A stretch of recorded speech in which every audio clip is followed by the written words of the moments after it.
My name is Jenny McLachlan and I write books for children just like you. In this Roarsome Writing Club video, I want to tell you how I use similes in my descriptions and set you the challenge of writing some similes of your own.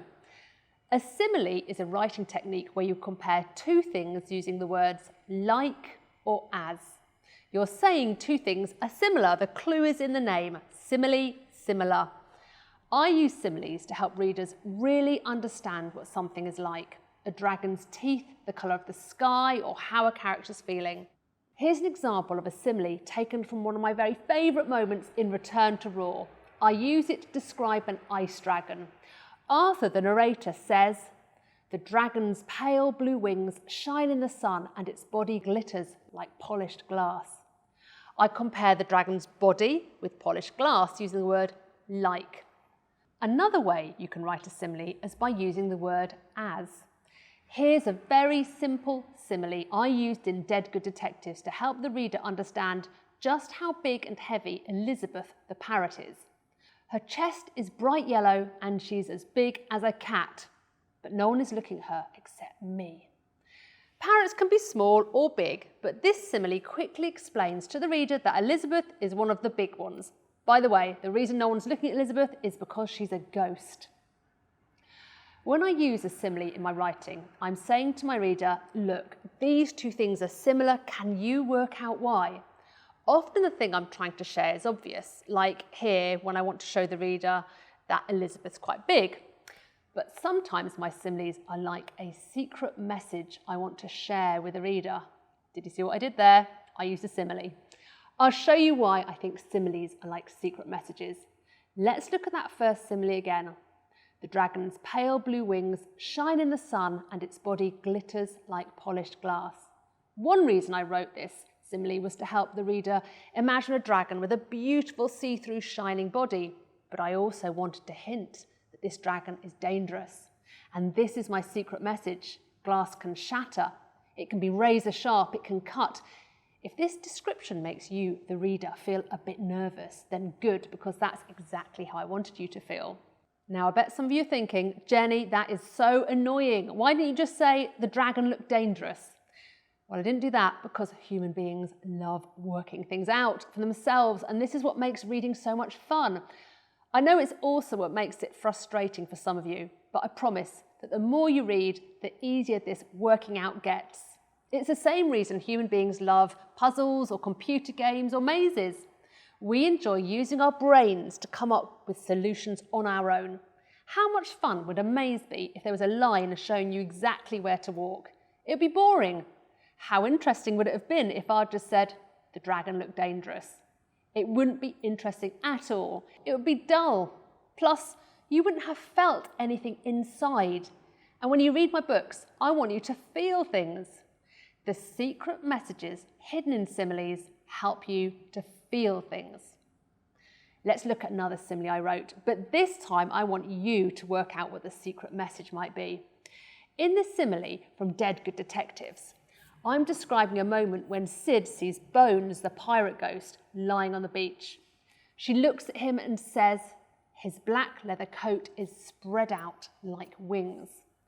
I compared his coat to wings because I wanted you to imagine how big and flappy his coat is. But there is another secret message I was trying to share. I'd like you to have a think and talk to your friends. Do big, dark wings make you imagine or feel anything? I wonder what you came up with. Here's what was going on in my mind when I wrote that simile. But don't worry if you thought of a different answer, because I love it when my readers imagine different things to me.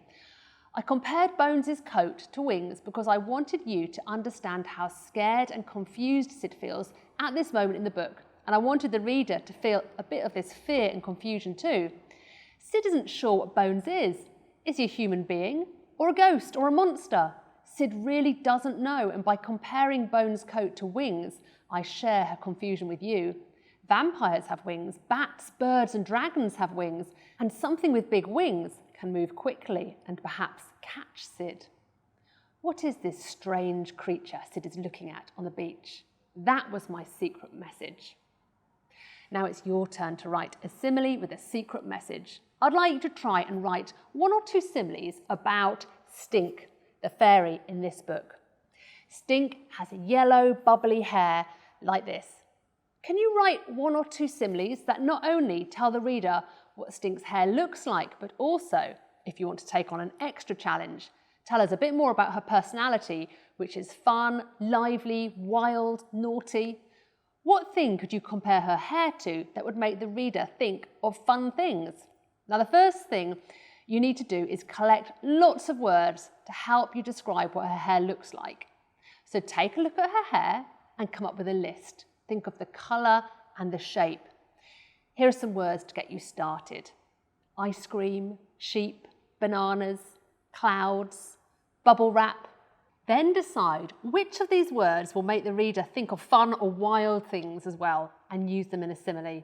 You could try and finish off one of these sentences. Stink's hair was like what? Okay, let's go.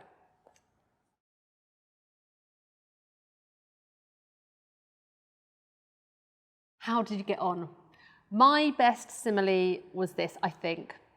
Stink's hair was like lumpy custard balanced on her head. My obvious message in that simile is that her hair is yellow and bumpy. My secret message is that Stink is a bit of a clown. Hopefully custard will make my reader think of custard pies being thrown in faces, or I might think that Stink is annoying because, let's be honest, who likes finding lumps in their custard? Plus, the fact that it's balanced on her head should make the reader a bit nervous about Stink and wonder if she's going to make a big mess. Spoiler alert, yes she is. I might use my simile in my next Stink book, and if your teacher shares your similes with me, maybe I'll use one of yours, if you don't mind lending it to me. Have loads of fun writing your similes. Use them in your writing to help you describe quite simple things, but also to share secret messages that your reader will love working out. Check out my other Roarsome Writing Club videos, and remember, let your imaginations run wild.